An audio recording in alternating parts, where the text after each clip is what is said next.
ज्ञानतिरन्धस्य ज्ञानाञ्जनशलाकया अक्षरमिलितं येन तस्मै श्रीगुरुवे नमः। नमो विष्णुपादाय कृष्णप्रेष्ठाय भूतले श्रीमते भक्तिवेदान्त स्वामिनिति नामिने। नमस्ते सरस्वतीं देवीं गौरवाणी प्रचारिणे निर्विशेषशून्यवादी पाश्चात्यदेशतारिणे। जय श्री कृष्ण चैतन्य प्रभु नित्यानंद श्री अद्वैत गदाधर श्रीवासादि गौर भक्त वृंद। हरे कृष्ण कृष्ण कृष्ण हरे हरे, हरे राम राम राम हरे हरे। నాతో పాటు అందరూ కూడా చెప్పండి. ఓం నమో భగవతే వాసుదేవాయ. ఓం భగవతే వాసుదేవాయ. ఓం నమో భగవతే వాసుదేవాయ. ఓం నమో భగవతే వాసుదేవాయ. ఓం నమో భగవతే వాసుదేవాయ.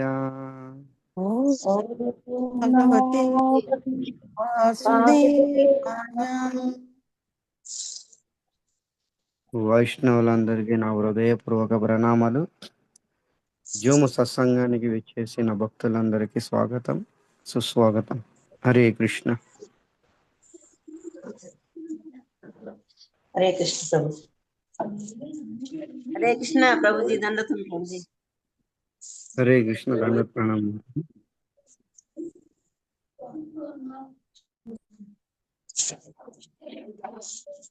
శ్రీమద్ భాగవతం వ్యక్తిలో శాంతినిస్తుంది, సమాజంలో క్రాంతినిస్తుంది. భాగవతం శోకము, భయము, మోహం నుంచి ముక్తినిస్తుంది. శ్రీమద్ భాగవతం భక్తినిస్తుంది. శ్రీమద్ భాగవతం జ్ఞానాన్ని ఇస్తుంది. శ్రీమద్ భాగవతం వైరాగ్యాన్ని ఇస్తుంది. భక్తి జ్ఞాన విరాగేణ పోక్త.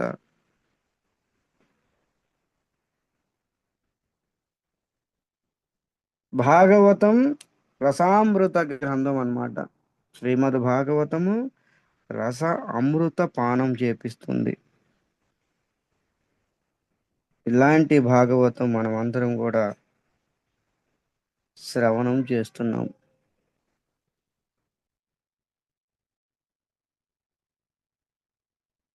శ్రీమద్ భాగవతం 12 స్కందాలు, 336 అధ్యాయులు, 18,000 శ్లోకాలు, 10 తత్వాలతో నిర్మాణం అయిందా శ్రీమద్ భాగవతము చెప్తుందన్నమాట. ఎలాగైతే భగవద్గీత 5 తత్వాలు ఉన్నావో అలాగే భాగవతం కూడా 10 తత్వాలతో నిర్మాణం అయింది. సర్గ విసర్గ పోషణ స్థాన ఉతయ మన్వంతర ఈశాన అనుగ్రహ ముక్తి ఆశ్రయ, ఏవైతే ఇవన్నీ 10 తత్వాలు ఉన్నావో ఆ 10 తత్వాల్లోని 7వ స్కందము దేనికి వర్తిస్తుంది? ఉతయ, ఉతి తత్వానికి వర్ణిస్తుంది అన్నమాట. సుఖదేవ్ గోస్వామి చెప్తున్నారనమాట. ఉతయ కర్మ వాసన, ఉతయ కర్మ వాసన. మనం అందరికీ కూడా కర్మ వాసన ఉంది. ఈ ప్రకృతిలో చరాచర జీవులందరికీ కర్మ వాసన ఉంది. కొన్ని కొన్ని మంచి కర్మలు చేస్తాము, మరికొన్ని చెడు కర్మలు కూడా చేస్తూ ఉంటారు. మంచి కర్మలు చేస్తే మంచి ఫలితం, చెడు కర్మలు చేస్తే చెడు ఫలితం.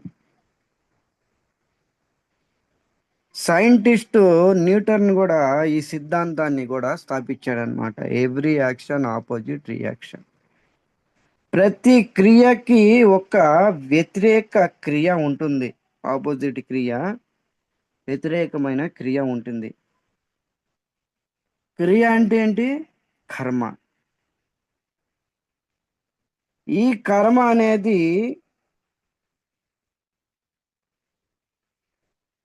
ఈ రోజు కాకపోయినా రేపైనా ఏదో ఒక విధంగా ఏ రోజైనా సరే అనుభవించాల్సిందే జీవుడు. అన్నట్టు చెప్పే కదా, మంచి అయితే మంచి, చెడు అయితే చెడు కర్మలు.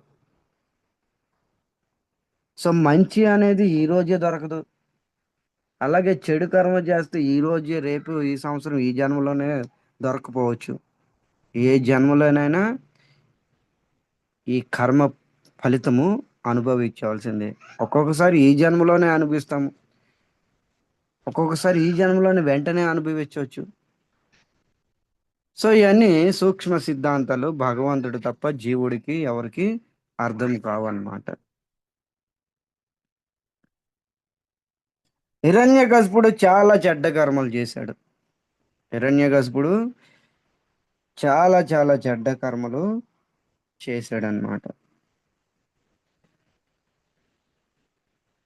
అందుకే భగవంతుడి ద్వారా చంపబడ్డాడు. ఉతయ కర్మ వాసన. జీవుడు తెలిసి చేస్తాడు కర్మలు, తెలియక కొన్ని కర్మలు చేస్తాడు. ఆ కర్మ యొక్క ఫలితం అనుభవించాల్సిందే. హిరణ్యకశిపుడు చాలా చెడ్డ కర్మలు చేశాడు. సో హిరణ్యకశిపుడు భగవంతుడి ద్వారా చంపబడ్డాడు. హిరణ్యకశిపుడు అంటే పూర్వజన్మంలో భగవంతుడి యొక్క పార్షద్, జై విజయ్. అందుకనే భగవంతుడు ఉద్ధారణ చేయడానికి స్వయంగా ఆయన్ని సంహరించాడు. సో మన కేసులో అలా ఉండదు కదా. నేను పాపాలు చేస్తాను, ఇంకా మంచిది, భగవంతుడు వచ్చి ఉద్ధారణ చేస్తాడు, నాకు చంపుతాడంటే కుదరదు కదా. మనకు భగవంతుడు రాడు. చెడ్డ కర్మలు చేసినాడికి నరకం నుంచి యమదూతలు వస్తారనమాట. సో ఇది కర్మ వాసనకి సంబంధించిన సబ్జెక్టు, 7వ స్కందము. హిరణ్యకశిపుడు చనిపోయిన తర్వాత సంహారణ అయిపోయింది. హిరణ్యకశిపుడు సంహారణ అయిన తర్వాత అనేక మంది దేవీ దేవతలు భగవంతుడి దగ్గరికి వెళ్ళారనమాట. నరసింహదేవుడి యొక్క ఆవిర్భావం జరిగింది, రండి దర్శనం చేసుకున్నాం అనేసి సమస్త దేవీ దేవతలందరూ కూడా వెళ్ళారు. సో నరసింహదేవుడి యొక్క దర్శనం అయిపోయింది. దర్శనం అయిపోయిన తర్వాత సైలెంట్గా ఉండకూడదు. ఇప్పుడు మనము కూడా మందిరానికి వెళ్తాం, భగవంతుడి దర్శనం చేసుకుంటాం. అయిన తర్వాత ఏం చేస్తారు? ఒక స్తుతి, ఒక శ్లోకం స్తుతి చెయ్యాలి. దేవతలు కూడా అదే ఆచరించారు. దర్శనం అయిన తర్వాత ఇక 1 by 1 స్తుతి చేయడం ప్రారంభించారు. స్తుతి అనేది 2 రకాలుగా ఉంటుంది.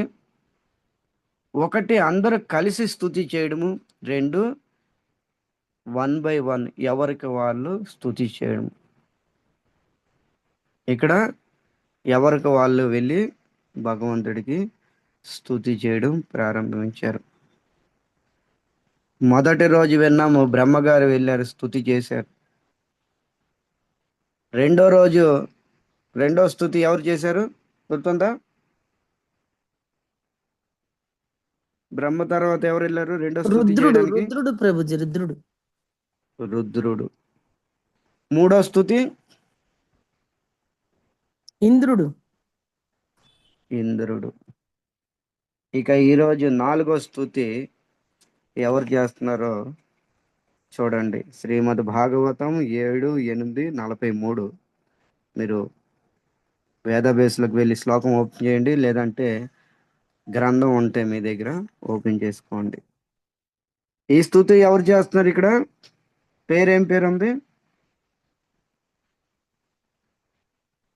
ఋషయ ఊచుహు. శ్రీ ఋషయ ఉచుహు.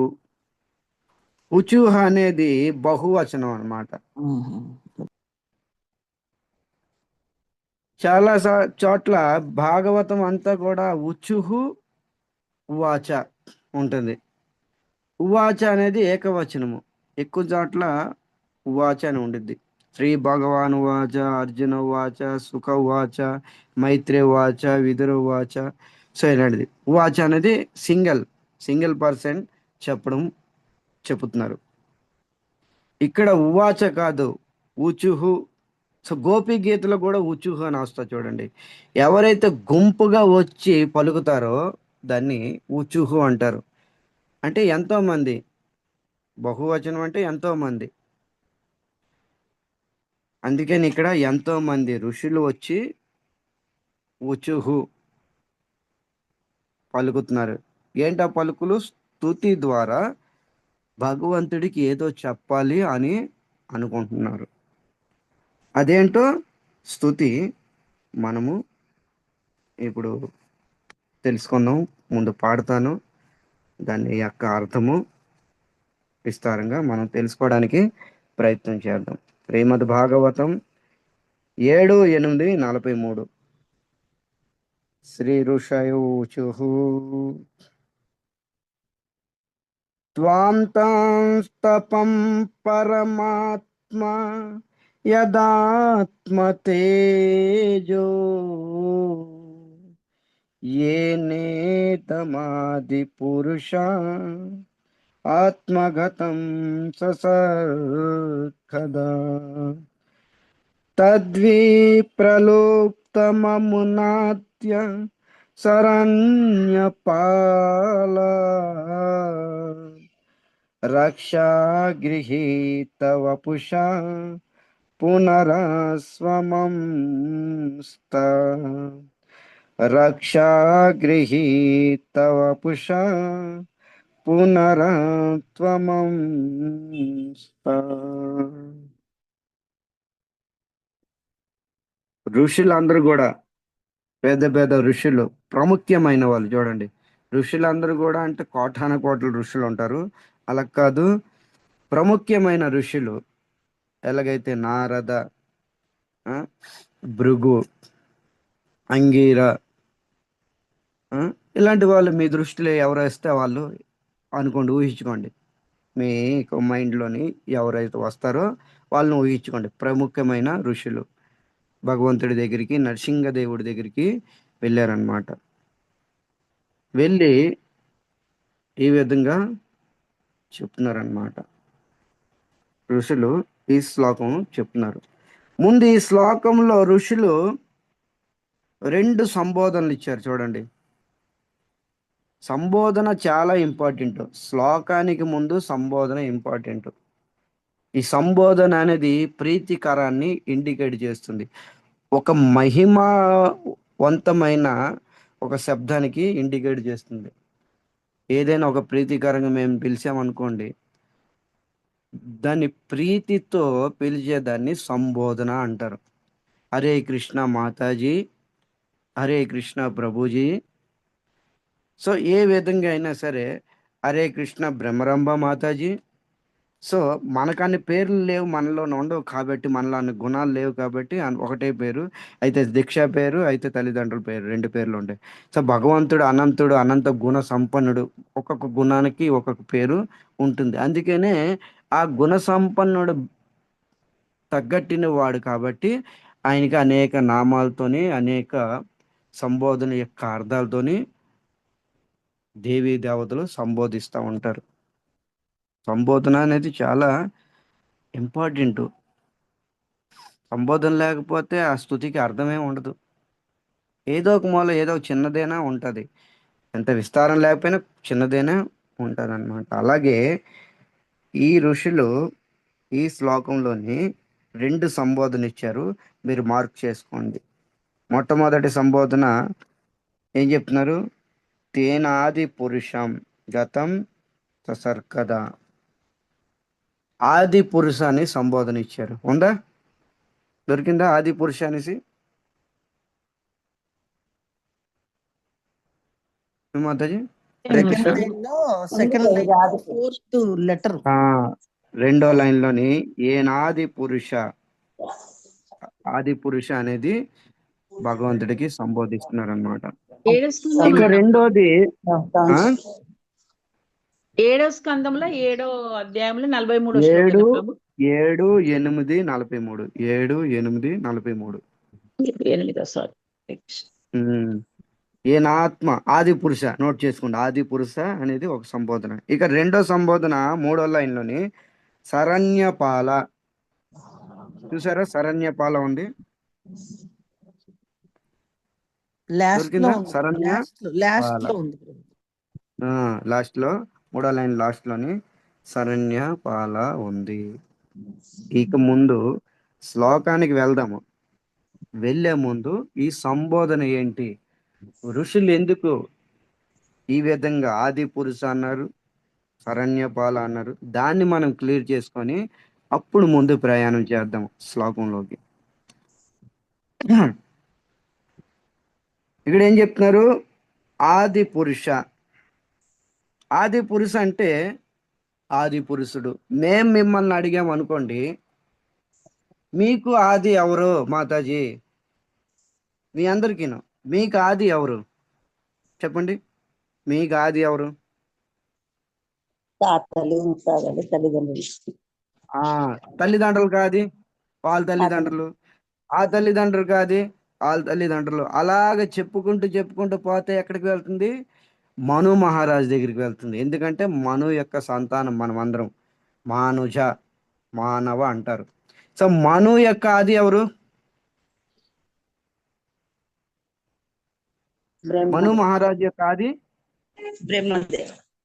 బ్రహ్మ. బ్రహ్మ యొక్క ఆది ఈయన విష్ణువు. విష్ణువు. విష్ణువు యొక్క ఆది విష్ణువు ఆది అదే విష్ణు. విష్ణు యొక్క ఆది ఎవరు? కృష్ణుడు. కృష్ణుడు. సో లాస్ట్కి వెళ్తేప్పటికి ఎక్కడ స్టాప్ అయింది? శ్రీకృష్ణ భగవానుడి దగ్గర. శ్రీకృష్ణ భగవానుడి దగ్గర ఫుల్ స్టాప్ అయిపోయి అక్కడ కామా లేదు. ఫుల్ స్టాప్ అంటే ఇంక లేదు. అందుకనే ఆయన్ని ఆది పురుష అంటారు. మనకి ఆది ఉంది, మనకి ఆది ఉందన్నమాట. మన తల్లిదండ్రులు వాళ్ళ తల్లిదండ్రులు వాళ్ళు వాళ్ళు వాళ్ళు వాళ్ళ అలా పోతే చెప్పే కదా పరంపర ఎక్కడికో వెళ్ళి స్టాప్ అవుతుంది కృష్ణుడి దగ్గరికి వెళ్ళి. ఈ సంసారంలో ప్రతి చర అచర వాటికి కూడా మూలము కృష్ణుడు. ఈ సంసారంలో చరాచర దాని అంతటికి మూలము కృష్ణుడే. స్తోత్ర కృష్ణుడు మూలం, కృష్ణుడే మూలము. ఇది గుర్తుంచుకోవాలి. ఇక చాలా మంది సంసారంలో తర్కం చేస్తూ ఉంటారు అన్నమాట. ఏంటా తర్కము? చెట్టు ముందా విత్తు ముందా అంటారు. విన్నారా? చిన్నప్పుడు ఇవే తర్కము. కోడి ముందా చిన్నప్పుడే కాదు ప్రభు, ఇప్పుడు కూడా వినాల్సి వస్తుంది. చాలా మంది కోడి ముందా గుడ్డు ముందా అంటారు. సరే వాళ్ళకి చెప్పాలి, అరే బాబు కోడి కాదు గుడ్డు ముందు. తర్వాత అంటారు చెట్టు ముందా విత్తు ముందా అనేసి. అరే నాయనా, చెట్టు కాదు ముందు, విత్తు ముందు. మళ్ళీ వాళ్ళు చెప్తారు ఈ చెట్టులోంచే కదా విత్తు వచ్చింది. అవునా? ఇది తర్కం అన్నమాట, సమాజంలో నడుస్తుంది అన్నమాట.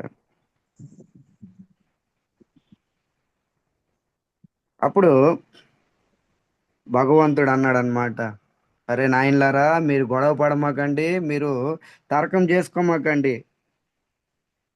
అన్నిటికంటే ముందు విత్తనం.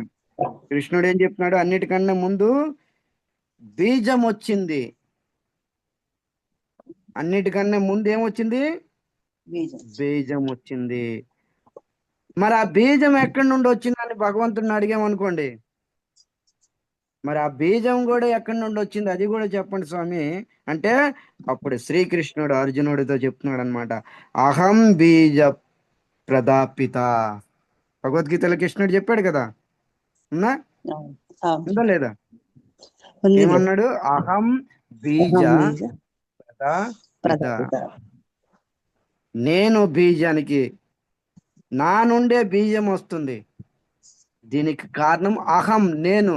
నేను స్తోత్ర, నేను మూలాన్ని. నా నుంచే ఈ ప్రకృతిలో చరాచర జీవులు యొక్క అంతా కూడా పోషణ, స్థితి, లయము అన్నీ జరుగుతున్నవి. నేను ఆదిని. ఇదే విషయము శ్రీమద్ భాగవతం 2వ స్కందంలోని 4వ శ్లోకంలోని చెప్తున్నాడు అనమాట. అహం ఏవ అగ్రే, అహం ఏవ అగ్రే, ఏ బ్రహ్మ, నేను అగ్రే, నేను ప్రథముడిని. నేను సృష్టి మునుపు ఉన్నాను, సృష్టి జరిగిన తర్వాత ఉన్నాను, తర్వాత సృష్టి ఎప్పుడైతే ప్రళయం అవుతుందో అప్పుడు కూడా నేను ఉంటాను. అహం ఏవ అగ్రే. ఈ రోజు ఉన్నాను, రేపు ఉండను, తర్వాత ఉంటానని లేదు. నేను ఆది పురుషుణ్ణి. అహం ఏవ అగ్రే. నేను సృష్టి మునుపు ఉన్నాను, సృష్టి జరిగింది ఇప్పుడు ఉన్నాను, తర్వాత కూడా ఉంటాను. 3 కాలాల్లో 3 స్థితుల్లో ఉండేవాడు. అందుకనే ఇక్కడ ఋషులు ఏం చెప్తున్నారు? ఆది పురుష. ఋషులు ఏమన్నారు? ఆది పురుష. భగవద్గీతలో ప్రమాణం ఇచ్చాడనమాట. అహం బీజ ప్రదాపిత. చూడండి, మనం అందరం కూడా చాలా పెద్ద తండ్రికి బిడ్డలం. మనం అందరం కూడా చాలా పెద్ద తండ్రికి బిడ్డలము. మన వంశము చాలా గర్వనీయమైంది, గౌరవనీయమైంది. మన వంశము గౌరవనీయమైంది. మన తండ్రి చాలా పెద్ద వ్యక్తి, చాలా ధనికవంతుడు, చాలా బలవంతుడు మన తండ్రి. మాయా యొక్క ప్రభావం ద్వారా ఈ భౌతిక జగత్తులోకి వచ్చి మర్చిపోయాము. మీకు దీనికి చిన్న ఉదాహరణ ఉపనిషత్తులో ఒక కథ ఉంది. మీకు కథ చెప్తాను చూడండి. ఒక సింహం ఉంది, ఆడసింహము. శివాంగి. ఆడసింహం ఏమంటారు? శివాంగి అంటారా మాతాజీ? అంతేనా? శివాంగి. ఆడసింహాన్ని శివాంగి అంటారనమాట. శివాంగి తన బిడ్డని జన్మనిచ్చి, ఆ శివాంగి ఆడసింహం చనిపోయింది. బిడ్డని జన్మనిచ్చి ఆడసింహం చనిపోయింది అనమాట. ఈ సింహం యొక్క పిల్ల మేకల మందలో కలిసిపోయింది. ఈ సింహం యొక్క పిల్ల ఏమైంది? మేకల మందలో కలిసిపోయింది. ఇక మేకల మందలో కలిసిపోయిన తర్వాత మేకలు ఏదైతే క్రియాకర్మ చేస్తున్నావో అదే చేస్తుంది ఇది కూడాను. మేకలు ఏం చేస్తాయి? గడ్డి తింటున్నవి. మేకలు ఎలా నడుస్తున్నావో అలా నడుస్తుంది. మేకలు మేమేమే అండము, గడ్డి తినడము. సో మేకలు ఏదైతే క్రియాకర్మ చేస్తున్నావో అదే విధంగా ఈ సింహం యొక్క పిల్ల చేస్తుందన్నమాట. సో ఇలా చేస్తూ చేస్తూ చేస్తూ చాలా కాలం గడిచిపోయిందన్నమాట. ఇలాగ చేస్తూ చేస్తూ తను కూడా మేకలా మారిపోయింది. చాలా కాలం కూడా గడిచిపోయింది. ఒక రోజు పెద్ద అయింది. చూడండి, స్టోరీ గుర్తుంచుకోండి. ఒకరోజు ఆ సింహం యొక్క పిల్ల పెద్ద అయింది. అది కూడా మేకలా తయారైపోయింది. దాని స్వభావము మేకల అయిపోయింది. గడ్డి తినడము, దానిలో నడవడము, దాని యొక్క స్వభావము మొత్తము జిరాక్స్ కాపీలాగా అయిపోయింది అనమాట. కొన్ని సంవత్సరాల తర్వాత ఒక సింహం వచ్చింది. అరే, మేకల మందలో ఈ సింహం ఏం చేస్తుంది? ఆ చిన్నపిల్ల ఉంది కదా, పెరిగి పెద్ద సింహం అయిపోయింది కదా. ఈ సింహం అయిపోయిన తర్వాత ఇంకొక సింహం వచ్చింది. అరే, మేకల మందలో ఈ సింహం ఏం చేస్తుంది? ఆ సింహానికి ఈ సింహంకి పక్కకి తీసుకుని వెళ్ళి ఈ విధంగా చెప్తుందన్నమాట. అరే, నీవు సింహము, నీవు సింహం బిడ్డ అయ్యుండి మేకల మందలో మేకలాగా అయిపోయేవేంటి నువ్వు? నీకు కొద్ది కూడా సిగ్గులేదా? సింహం బిడ్డ, నువ్వు ఎంత పెద్ద కుటుంబానికి సంబంధించిన వ్యక్తివి నువ్వు. నీవు అడవికి రాజు, అడవికి కేసరి, వనరాజు కేసరి సింహము. పెద్ద పెద్ద ఏనుగులు కూడా మన గాండ్రిప్పుతోని భయభీతులై పారిపోతావి. చిన్న చిటికి జంతువులు గుఫలో దాగుండిపోతావి. పెద్ద పెద్ద ఏనుగులు గాండ్రింపుకి భయభీతులైపోతావి, భయపడిపోయి పారిపోతాయి. అలాంటిది నువ్వు ఇలా ఉన్నావేంటి? ఒక్కసారి నీ స్వరూపం చూసుకోరా అని తీసుకొని వెళ్ళి, అక్కడ ఒక సరోవరం ఉంది, ఆ సరోవరంలో తన స్వరూపం చూపించిందంట. ఒకసారి నీ చూడు, ఎక్కడ మేక ఎక్కడ నీవు, నీ ప్రతిబింబం చూసుకో. నీటిలో చూసిందంట. అప్పుడు అద్దాలు లేవు కదా, మిర్రర్. ఇప్పుడంటే వచ్చేవి ఈ జనరేషన్లోని. అప్పుడు మన ప్రతిబింబం చూసుకోవాలంటే నీటిలోకి వెళ్ళి చూపించింది. చూడగానే చూసినారు, అరే పెద్ద పెద్ద మేషాలు ఉన్నవి, నాకు గెడ్డాలు ఉన్నవి, వీరుడిలా ఉన్నాను. గమనించింది, మేకలకి మేసాలు ఉంటాయి, గెడ్డాలు ఉంటాయి. మేకే, సింహం సింహమే. తన స్వరూపాన్ని గుర్తుకు తెచ్చిందనమాట. అలాగే మనం అందరం కూడా శ్రీకృష్ణ భగవానుడి యొక్క సంతానము. హరి అంటే ఎవరు? సింహము. హరి అంటే ఎవరు? సింహము. మనమందరం కూడా శ్రీకృష్ణ భగవానుడి యొక్క సంతానం అండి. కానీ ఇక్కడికి వచ్చి మన స్వరూపం మనం మర్చిపోయి మేకల్లాగా తిరుగుతున్నాము. ఈ స్టోరీ మందే. ఇక్కడికి వచ్చి మన స్వరూపాన్ని మనం మర్చిపోయి మనమందరం కూడా మేకల మందల్లాగా తిరుగుతున్నాం. మందల్లో కలిసిపోయాము. ఇక్కడ కొన్ని మందలు ఉన్నాయి కదా, మేకలు. ఆ మందల్లో ఒక మంద. ఇదే శాశ్వతం అనుకుంటున్నాము. ఇదే నా లోకము, ఇదే నా కుటుంబము, ఇదే నా శాశ్వతమైన లోకము, ఇదే నా శాశ్వతమైన కుటుంబము అని బ్రతుకు సాగిస్తూనే ఉన్నాం అన్నమాట. మన పరిచయం అనేది మనం మర్చిపోయాము. అప్పుడు ఏదో ఒక సాధువు వచ్చి మన పరిచయాన్ని మనకి గుర్తుకి తెప్పిస్తాడు. ఎలాగైతే ఒక సింహం వచ్చింది ఇంకొక సింహానికి పరిచయం ఇప్పించింది. అరే నువ్వు ఒక సింహం జాతికి చెందిందా, నువ్వు చూడు, నీ పరిచయం, నీ యొక్క స్వరూపం నువ్వు చూడు, మర్చిపోయావు. అలాగే ఏదో ఒక సాధు సన్యాసి మహాత్ముడు వచ్చి మన స్వరూపాన్ని పరిచయం చేపిస్తాడు. మన స్వరూపం ఏంటి?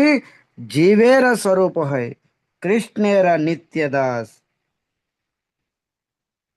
ఇది మన స్వరూపం. ఈ మేకల మందల్లోనే మనం కలిసిపోయి ఇదే శాశ్వతం అని బతుకుతున్నాము. ఇలా అనుకుంటున్నాం, ఇలా మైండ్లో ఫీడ్ అయిపోయి మనకి ఇదే మన లోకము, ఇది కుటుంబమే, మన శాశ్వతమైన పరివారము, ఇదే అనేసి. కానీ మాయ యొక్క కారణంగా ఇది వాస్తవం కాదు, ఇది అసత్యము, ఇది ఒక స్వప్నము లాంటిది. ఇది ఒక స్వప్నము, ఇది అసత్యము. సత్యం ఏంటి? మనకు ఒక ఇల్లు ఉంది, మనకు ఒక తండ్రి ఉన్నాడు, మనకు ఒక పరివారం ఉంది, ఇది సత్యము. మన తండ్రి ఎవరు? కృష్ణుడు. మన ఇల్లు ఎక్కడ? గౌలోక బృందావనం, వైకుంఠధామం. మన పరివారం ఎవరు? సో ప్రభుపాదుల నుంచి బ్రహ్మ వరకు ఇదంతా కూడా మన పరివారమే. ఇది మనం గుర్తించాలి. కానీ మనము మన స్వరూపాన్ని మనం మర్చిపోయామన్నమాట. దేని మీద చెప్తున్నాను చూడండి, ఇప్పటి వరకు దేని మీద గుర్తుంది కదా? ఆది పురుష. అది ఆది పురుషుడు ఆయన. మరి ఆయనకి ఎవరున్నారు ఆది? అప్పుడు బ్రహ్మగారు చెప్తున్నారు అనమాట. ఆయన ఎవరు?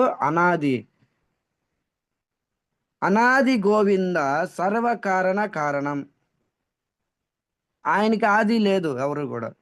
ఆయనకి ఆది ఎవరు లేరు. ఆయన అనాది, ఆది. మనకి ఆది ఉంది, అంతము కూడా ఉంది. శ్రీకృష్ణుడికి ఆది లేదు, అంతము లేదు. అందుకే ఆయన ఏమన్నారు? ఆది పురుష. ఆయన ఆది పురుషుడు. ఇది ఒక సంబోధన. చూడండి, ఈ సంబోధన వెనకాతల ఇంత ఇంత మహిమలు ఉంటాయి. ఇంకా చెప్పుకోవాలంటే కుంతి కూడా స్తుతి చేస్తుంది. శ్రీమద్ భాగవతంలో ప్రథమ స్కందం 8వ అధ్యాయంలో శ్లోకం ఎగ్జాక్ట్ గుర్తులేదు. కుంతి కూడా స్తుతి, కుంతి స్తుతిలో ఉందన్నమాట మొట్టమొదటి శ్లోకం. ఎప్పుడైతే పాండవులు విజయం పొందారో, కౌరవులు అంతా ఓడిపోయారు, చనిపోయారు, పాండవులు విజయం పొందారు, హస్తినాపుర భాగాన్ని, రాజసింహాసాన్ని ధర్మరాజుకి అప్పచెప్పి ఇక శ్రీకృష్ణ భగవానుడు ద్వారక వెళ్ళిపోవడానికి సిద్ధమయ్యాడు అనమాట. రథం ఎక్కాడు. అప్పుడు కుంతి గమనించి తన పాద పద్మాల దగ్గర పడి స్తుతి చేస్తదన్నమాట. నమస్తే పురుషం తథ్యం అద్యం. చూడండి అక్కడ నమస్తే పురుషం అద్యం, ఆది పురుష అంటే శబ్దాలు వెనక ముందు అయ్యేవి, మీనింగ్ ఒకటే. నమస్తే పురుషం అద్యం. కుంతి ఏమని చెప్తుంది? ఏ ఆది పురుష, నేను మీకు నమస్కారం చేస్తున్నాను. ఎందుకు? మీరు సృష్టికి ఆది, మీకు అనాది ఎవరు లేరు. సో ఎక్కడెక్కడైనా భాగవతంలో వచ్చిందా ఆది పురుష అనేది, దాని మీద ఇది అర్థం అన్నమాట. మీరు ఊహించుకోండి. ఆది అంటే ఇంత అర్థం ఉంది.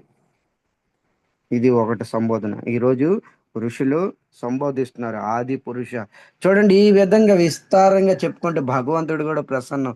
ఆహా, ఎంత చక్కగా విస్తారంగా నా కోసం చెప్పుకుంటున్నారు, నా కోసం జూమ్లో వాళ్ళు భక్తులు వింటున్నారు, చెప్పుకోవడం జరుగుతుంది. భగవంతుడు కూడా ఎంతో ప్రసన్నం చెందుతాడు అనమాట. ఎంత విస్తారం చేయించుకుంటే అంతే. ఎంత విన్నామని కాదు, వినింది కొద్దిగైనా విస్తారంగా భగవంతుడి యొక్క గుణగణాలు మనం కీర్తించుకున్నాం అనుకోండి, ఆయన ఎంతో ప్రసన్నం చెందుతాడు. ఆయన ఎక్కడో లేడు, మన హృదయంలో ఉన్నాడు. ఆయన ప్రసన్నం చెందితే టోటల్గా మా శరీరం అంతా కూడా ప్రసన్నం చెందుతుంది. ఇదే ఆనందం కోసం కదా మనం వెతుకుతున్నాము రాత్రి పగులు. ఈ ఆనందం, నిజమైన సుఖము లోపల ఉంది. ఎందుకు? లోపల ఆది పురుషుడు పరమాత్మ రూపంగా తిష్ట వేసుకొని కూర్చున్నాడు. సర్విష్టి చాగా వృత్తి సన్నివిష్టు, హృదయంలో అతి సన్నిహితంగా తిష్ట వేసుకొని కూర్చున్నాడు ఆది పురుషుడు. ఇది ఓకే. ఇక రెండో సంబోధన దగ్గరికి వెళ్దాము. రెండో సంబోధన పేరేం పేరు గుర్తుందా? శరణ్యపాల. శరణ్యపాల. శరణ్యపాల. శరణ్యపాల అంటే శరణాగతి పొందిన వాళ్ళకి పాలన చేసేవాడే శరణ్యపాల. శరణ్యపాల వస్తల అర్థం ఉందన్నమాట. వస్తల ఎలాగైతే ఒక ఆవు దూడకి ఏ విధంగా అయితే నాకుతుందో, రక్షిస్తుందో నాకి తన శరీరాన్ని, అలాగే భగవంతుడు నరసింహదేవుడు కూడా వస్తల్య రూపంతోని, వస్త అంటే ఎలాగైతే ఒక సింహము తన పిల్లని నాకి రక్షిస్తుందో, ఆ విధంగా శరణ్యం పాలన చేస్తాడు, రక్షిస్తాడు. భగవంతుడి శరణాగతి పొందిన వారికి ఖచ్చితంగా ఆయన రక్షిస్తాడు అని ఈ రెండు సంబోధనలు ఇక్కడ చెప్పడం జరిగామన్నమాట. సో శ్లోకం అనేది రేపు మనం చెప్పుకుందాము. నిన్న మీకు మాట ఇచ్చా కదా, 2 రోజుల నుంచి, ప్రహ్లాదుడిని భగవంతుడు ఎందుకు ఇంత దీనిగా ప్రేమిస్తున్నాడు. మనం భగవంతుడిని ప్రేమిస్తున్నాం. మన ప్రేమ నిజమో అబద్ధమో ఎవరికి వాళ్ళే తెలుసుకోవచ్చు ఇక్కడ. కానీ భగవంతుడి ప్రేమ అబద్ధం కాదు. భగవంతుడు ప్రహ్లాదుని ప్రేమించాడు. ప్రహ్లాదుడు భగవంతుడిని ప్రేమించాడు, కానీ ఎక్కువగా భగవంతుడే ప్రేమించాడు అనమాట. ప్రహ్లాదుని అంత ఇష్టపడ్డాడు. ఇందాక చెప్పే కదా ఎంత ప్రేమించాడు. తన నాలికతోనంట నాకాడంట ప్రహ్లాదుడిని. తర్వాత నుజిరాడంట. నుజరడం అంటే తల మీద చెయ్యి వేసి నరసింహదేవుడు నుజురుతున్నాడంట. ఎంతో చక్కగా వర్ణన ఉంది భాగవతంలో. అలాంటి ప్రహ్లాదుడు భగవంతుడు నరసింహదేవుడిని ఈ విధంగా ప్రశ్నిస్తున్నాడు అనమాట. హే ప్రభు, మీరు నా కోసము వచ్చారు, నన్ను ఎంతగానో ప్రేమిస్తున్నారు. నేను మీకు ఇంతగా ప్రీతిగా ఏ విధంగా మీకు అయ్యాను? ఇంత ప్రీతికరంగా ఇంతగా ప్రేమించడానికి రీజన్ ఏంటి? అర్థం ఏంటి? దాని వెనకతలు ఏమైనా పరమార్థం ఉందా? కారణం చెప్పండి అని ప్రహ్లాదుడు పలగ్గా. ఇది చూడండి, భాగవతం లేదు, నరసింహ పురాణంలో ఉంది. అప్పుడు నరసింహదేవుడు పలుకుతున్నాడు అనమాట. మీకు శ్లోకాలు కాదు, అనువాదంగా చెప్తాను చూడండి. చాలా కాలం పూర్వం అంట వేద పారాయణం చేసే ఒక బ్రాహ్మణుడు ఉండేవాడు. అవంతిపురానికి వేద పారాయణం చేసే ఒక బ్రాహ్మణుడు ఉండేవాడు. ఎవరి కథ చెప్తున్నాను గుర్తుంది కదా? ఇది ఎవరి కథ చెప్తున్నాను నేను?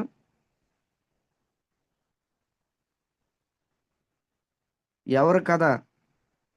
ప్రహ్లాదుడు పూర్వజన్మ కథ. గుర్తుంచుకోండి. ఏ ప్రహ్లాద్ చరిత్ర అయితే మనం వింటున్నామో ఆ ప్రహ్లాద్ మహారాజు పూర్వజన్మ కథ నరసింహ పురాణంలో ఉంది. చాలా కాలం పూర్వము ఒక వేద పారాయణం చేసే ఒక బ్రాహ్మణుడు ఉన్నాడంట. అవంతిపురం అంటే ఉజ్జయిని ఆ ప్రాంగణము. ఆ బ్రాహ్మణుడి పేరు సుశర్మ. పేరు కూడా నోట్ చేసుకోండి, సుశర్మ. చాలా పేరు ప్రతిష్టలు చెందినవాడు ఆ బ్రాహ్మణుడు. అలాగే ఆ బ్రాహ్మణుడికి ఒక అందమైన సుశీలమైన గుణ సంపన్నురాలైన ఒక భార్య ఉండేదన్నమాట. ఆ బ్రాహ్మణుడికి మంచి భార్య ఉండేది. వీళ్ళిద్దరి యొక్క ప్రేమ స్వరూపము 5 బిడ్డలు సంతాన రూపంగా ప్రాప్తించారు. 5 పుత్రులు ప్రాప్తించారు. 5 మంచి గుణ సంపన్నులు. అందులో 5లో చిన్నవాడు చాలా దురాచారిగా తయారయ్యాడు. మిగతా వాళ్ళందరూ 4 సదాచారిగా తయారవుతే ఈ చిన్న పిల్లవాడు దురాచారి. ఈ చిన్న పిల్లవాడు ఎవరో కాదు, చూడండి, ఎవరు? ప్రహ్లాదుడే. అతి దురాచారిగా తయారయ్యాడంట. చెయ్యిన పాపం లేదు. అజామేలుడిలాగా చెయ్యిన పాపం లేదు, చెయ్యిన మోసం లేదు, చెయ్యిన దొంగతనం లేదు, చెయ్యిని వేశ్య గమనం చేసేవాడు అనమాట. వేశ్యలతో సంఘం ఇచ్చేవాడు, తిరిగేవాడు, మద్యపానం చేసేవాడు. ఈ విధంగా పాప జీవితం గడిపేవాడు. రోజుకి పాప జీవితం గడిపేవాడు. ఒకరోజు వేశ్యలతో గొడవైంది. ఇక వేశ్యలతో గొడవ ఇంకెవరితో అవుతుంది? వేశ్యలకి ఎవరైనా భర్తలు ఉంటారా చెప్పండి? వేశ్యకి భర్తలు ఎవరైనా ఉంటారా? వేశ్యకి భర్తలు ఉండరు. వేశ్యకి భర్త ధనమే భర్త వేశ్యలకి. ఇక వీడి దగ్గర ధనం అయిపోయింది. ఆ వేశ్యలు గొడవ పెట్టుకున్నారనమాట. వేశ్యలతో గొడవైంది. ఆ వేశ్య ఆ వ్యక్తిని త్యాగం చేశారండి. ఇక్కడి నుంచి పో, నువ్వు ఇక్కడి నుంచి ఇక్కడ ఉండడానికి లేదనేసి ఆ వేశ్య ఈ వ్యక్తికి త్యాగం చేశారు. ఇక ఆ వ్యక్తి భోజనము, నీరు, త్యాగం అన్ని చేశాడంట. ఈ వేశ్య చింతన చేస్తున్నాడు. భగవద్గీతలో కృష్ణుడు చెప్పాడు, నా చింతన చెయ్యు, అనన్య చింతయతో నా చింతన చెయ్యు. కానీ భగవత్ చింతన విడిచిపెట్టి ఈ సుశర్మ కుమారుడు, చివరి కొడుకు ఏం చేశాడు? వేశ్య చింతన చేస్తున్నాడంట.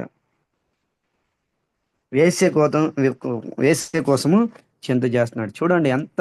ఇదే మనము తెలుసుకోవాలి. చింత చేయదగ్గటిది భగవంతుడు. భగవంతుడిని విడిచి అన్య దేనికోసం చింత చేసినా ఆ చింత అనేది మనల్ని దహిస్తుంది. అందుకనే భాగవతం ఏం చెప్తుంది? చింత చేయకు, చింతన చెయ్యు. చింత చేయకు, చింతన చెయ్యు. చింతకి చింతనకి చాలా తేడా ఉంది. చింత అనేది మనల్ని దహిస్తుంది, జీవితాంతరం దహిస్తుంది.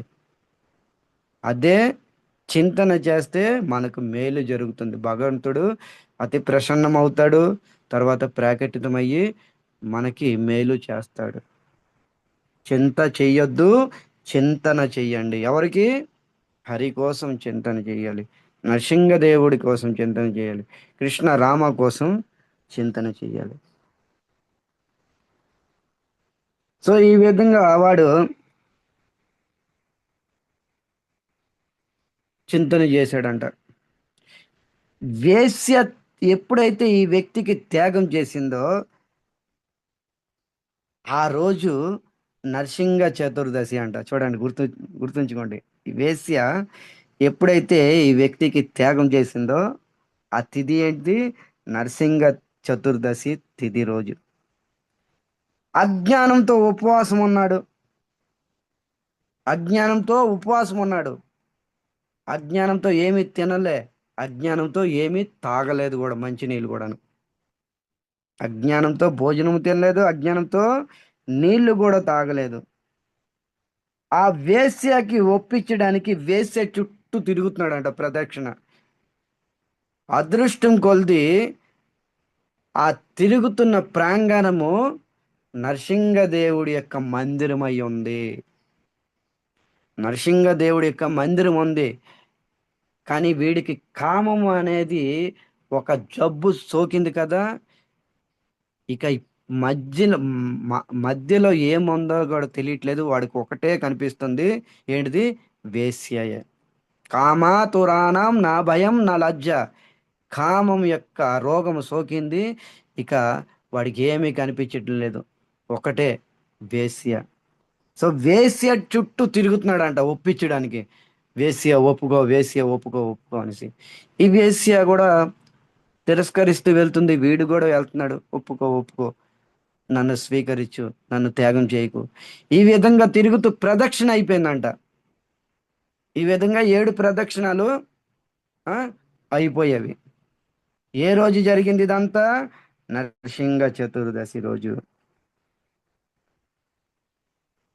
ఈ వ్రతం యొక్క మహిమ